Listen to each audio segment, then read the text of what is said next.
नमस्कार, आप देख रहे हैं समाचार उत्तर प्रदेश। आपके साथ मैं हूं फौजिया फिरोज मलिक।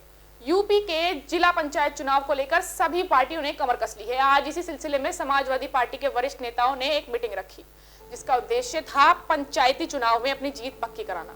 जिसके चलते आज पार्टियों के वरिष्ठ नेताओं ने अपने कार्यकर्ताओं को बहुत सी जिम्मेदारियां दी हैं। आने वाले 3 तारीख को पंचायती चुनाव होने हैं, उससे पहले पार्टी की रणनीति पर बातचीत की गई। समाजवादी पार्टी के पूर्व मंत्री भगवत सरन गंगावर ने कहा कि भारतीय जनता पार्टी छीना झपटी, वोटरों को लुभाने, ये किसी भी तरीके के काम की कोई हरकत करती है तो समाजवादी पार्टी हर तरीके से विरोध करेगी। ना तो हम जेल जाने से डरते हैं और ना ही डंडे खाने से। तो वहीं समाजवादी पार्टी जिलाध्यक्ष आगम मौर्य ने पार्टी को कार्यकर्ताओं को निर्देश दिए हैं कि अपनी जीत हर हाल में पक्की करनी है, किसी प्रकार के दबाव में आने की जरूरत नहीं है। आज की मीटिंग तो इसलिए बुलाई गई कि 3 तारीख की व्यवस्थाओं के हिसाब से कि समाजवादी पार्टी के सभी साथियों को 3 तारीख को किस तरीके से क्या करना है। और जहां चुनाव की बात है तो चुनाव आप सब लोग एक बार नहीं अनेक बार कह भी चुके हैं। आप लोग, हम तो कहते ही हैं, हम आज भी कह रहे हैं कि समाजवादी पार्टी के 26, एक प्रसपा 27 और कई निर्दलीय और अन्य छोटे छोटे दलों के लोग हमारे साथ हैं और हर स्थिति में चुनाव हमारी पार्टी और हम लोग जीतेंगे। हाँ, अब तक जो हम सब लोगों ने देखा है वो तो यही है कि पुलिस प्रशासन के माध्यम से छीना झपटी करना, लोगों को जबरन डरा के धमका के टिकट वापस करवाना और अपना अच्छा प्रदर्शन करना, यही रहा है। और मैं तो अगर ये बात कह दूं कि आज तक लोकतंत्र में उत्तर प्रदेश में तो मैंने कभी ऐसा नहीं देखा जो भारतीय जनता पार्टी कर रही है। और अगर मेरा ये भी कहना है कि अगर बरेली में इस तरीके की कोई घटना घटी तो हम सब लोग समाजवादी ना जेल जाने से डरते हैं और ना लाठी और डंडे खाने से डरते हैं। हम लोग ऐसा कदापि नहीं होने देंगे। बरेली में समाजवादी पार्टी के राष्ट्रीय अध्यक्ष अखिलेश यादव जी का जन्मदिन उदयमी एवं पत्रकार डॉक्टर पवन सक्सेना ने चौधरी तालाब फाटक स्थित काशी धाम वृद्धाश्रम में बुजुर्गों की सेवा करके एवं संकल्प दिवस के रूप में मनाया। इस अवसर पर समाजवादी पार्टी के महानगर अध्यक्ष शमीम खां सुल्तानी ने भी आश्रम में रहने वाले बुजुर्गों को उपहार भेंट करके उनसे आशीर्वाद प्राप्त किया। रिपोर्ट देखिए। इस अवसर पर यहाँ उपस्थित बुजुर्गों ने माननीय राष्ट्रीय अध्यक्ष जी के लिए दीर्घायु होने का आशीर्वाद दिया तथा दोबारा उनके उत्तर प्रदेश के मुख्यमंत्री बनने की कामना की गई। कार्यक्रम में समाजवादी पार्टी कोजिला प्रवक्ता मयंक शुक्ला मोंटी ने कहा कि बुजुर्गों की सेवा भगवान की सेवा के बराबर होती है। हम सभी को बुजुर्गों का हमेशा आदर सत्कार करना चाहिए।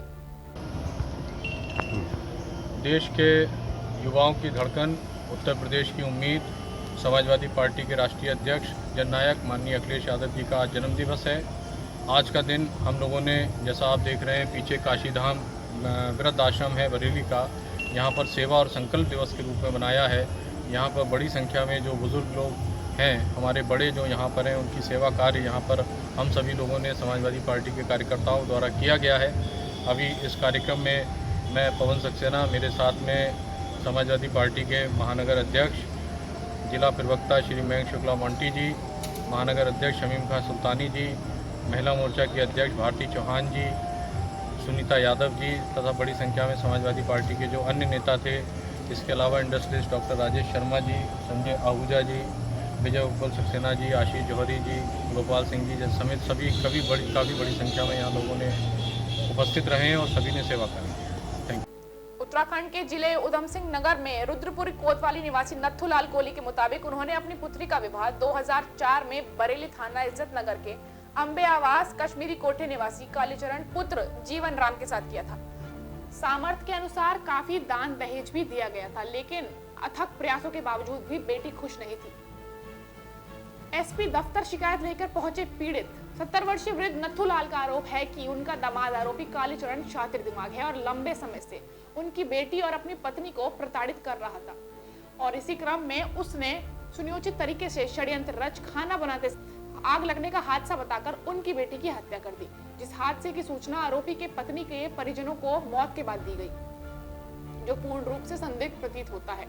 पीड़ित का आरोप है कि बरेली क्षेत्रीय पुलिस ने सांठ-गांठ कर उनकी पुत्री की हत्या को महज एक हादसा बताकर मामले को उनके सहयोग से दबाए जाने का प्रयास किया है, जो मानवता के विरुद्ध है। जिसकी शिकायत उनके द्वारा प्रदेश के मुख्यमंत्री व पुलिस के प्रदेश स्तर के आला अधिकारियों के पोर्टल पर भी की गई है। जी, क्या शुभ नाम है आपका? मेरा नाम साहब नथुलाल कोहली है जी। और मैं रिटायर्ड नगर पालिका का ईओ हूँ जी। उत्तराखंड से। और मैंने जो है अपनी लड़की की शादी जो है 22/4/2004 को करी थी साहब, कालीचरण के साथ। वो भी मास्टर था। कालीचरण कहाँ रहते हैं? कालीचरण ये इस समय तो अब वो रह रहा है, स्कूल था उसका दमखोदा में जी। बहेड़ी में स्कूल में टीचर था, वो नया लगा था जी। उस समय मैंने शादी करी। दान दहेज दोनों तरफ से मैंने शादी करी उसकी। उसको दूल्हा को लेके गया और जेवर वगैरह 10-12 तोला सोना दिया।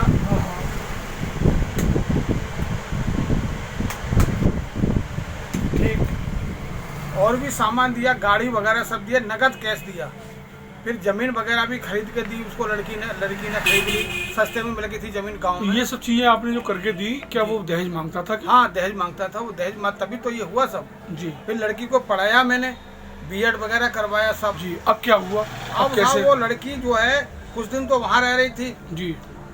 उसने वहाँ पे बना रखा था, कोठी बनाई है वहाँ लालपुर में साहब। अच्छा।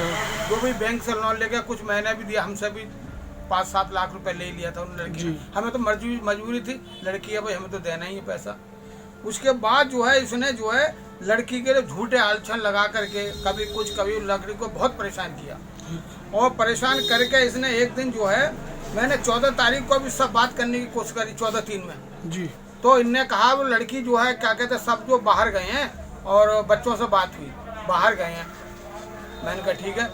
फिर इससे बात हुई क्योंकि वो लड़का मेरा एक देवता जो था नाती, वो निकल गया था सैनिक स्कूल में। अब क्या हुआ आपके संग? अब जी बताइए। अब जो है साहब उसने मुझे नहीं बताया। जब ये लड़की जो है जल गई है 22 तारीख में, 22 फरवरी में। अच्छा। 27 फरवरी में जी। 27 फरवरी में लड़की जल गई। हाँ। इसने जो है वो कौन सा वो है प्रवीण कोई वो है अस्पताल जी, वहाँ पर इन्हें एडमिट किया। लेकिन वहाँ जब मैं गया तो वहाँ मुझे कोई कागज नहीं मिला। उन्होंने ये कहा साहब इतने तारीख को तो हमारे यहाँ भर्ती हुई है लड़की अच्छा हमारी, लेकिन कागज कोई नहीं मिला। ये ले करके फिर जो है 18 तारीख को ये चला गया दिल्ली लेके लड़की को।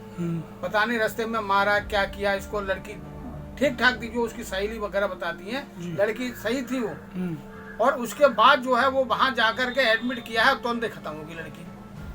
मतलब कुल मिला के आपका आरोप है कि आपके आरोप नहीं है साहब, ये लड़की मेरी, इस लड़के ने ही, इसी कालीचरण दामाद ने, और इसका एक भतीजा, एक भांजा है और एक वो है चंद्रपाल नाम का जो मेरा भाई है, वो सबने षड्यंत्र करके मारा है इसको, जला के मार दिया, जला के मारा है। अब इसके बाद आपने अधिकारियों से शिकायत करी? मैंने साहब सारे विभागों में लिख के दिया, मुख्यमंत्री को, प्रधानमंत्री को, गृह मंत्री को, यहाँ मुख्यमंत्री, यहाँ गृह मंत्री, महिला आयोग और क्या कहते हैं सारे विभागों में लिख के दिया। यहाँ एसपी साहब के यहाँ कई बार 2 बार मिल चुका हूँ मैं साहब। क्या कोई कार्रवाई? कोई वो नहीं दे रहे। हाँ साहब इंक्वायरी कर रहे हैं और ये साहब कोई सुनवाई नहीं हो रही। और मुझे तो ये लग रहा है मुझे भी शायद जो है आत्महत्या करनी पड़ती है इस मामले में, जो लग रही है मुझे। क्योंकि जब मेरे बच्चे के खिलाफ जो है कोई मेरे उसके खिलाफ नहीं हो रही है तो मुझे भी मार देगा वो किसी न किसी। मैं 70 साल का बुढ़ा आदमी हूँ, मैं कहाँ तक जीऊँगा। अब आप क्या चाहते हैं? मैं ये चाहता हूँ मेरी मुख्यमंत्री महोदय से ये मेरी दुआ वो है जो है प्रार्थना कि वो जो है इसमें FIR करवाएं उसके खिलाफ और कार्रवाई करवाएं उन लोगों के खिलाफ जो मेरी लड़की का मर्डर करवाया है सर। बरेली से बॉबी वर्मा के साथ ऋषिपाल गंगवार की रिपोर्ट।